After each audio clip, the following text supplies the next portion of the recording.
পণ্য আমি কয়েকজন অনুরোধ করবো, আপনারা আপনাদের ফ্যামিলিতে যার যেসব পণ্য ইউজ করেন এগুলো আপনারা আজ থেকে ইউজ করবেন না। আপনারা পুরো দমে তাদেরকে বয়কট করে চলবেন ইনশাআল্লাহ। বিরতির পরেও নেতানিয়াহু যে মুসলমানদের রক্ত নিয়ে হোলি খেলা শুরু করেছে, বিশ্ব মানবতা আজ কোথায়? আজকে আমরা বাংলাদেশ থেকে এর তীব্র নিন্দা ও প্রতিবাদ জানাচ্ছি।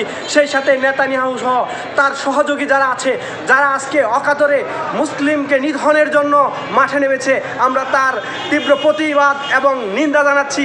এই যে নরহত্যা, এই যে নরপিশাচদের যে কাজ, তারা পৈশাচিক আনন্দ পাচ্ছে আজকে মুসলমানদের রক্তের হোলি খেলা দেখে। এই রক্তের হোলি খেলা কি মানবতাকে জাগ্রত করতে পারে না? এই রক্তের হোলি খেলা কি তাহলে সেই যুদ্ধবিরতির একটা ফলাফল?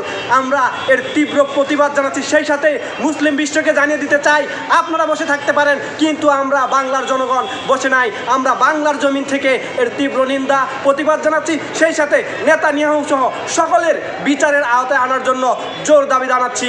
অন্যথায় আমরা আরও কঠোর থেকে কঠোর আন্দোলনের ডাক দেব। মুসলমানের রক্ত কখনো বৃথা যেতে পারে না, পারে না, পারে না।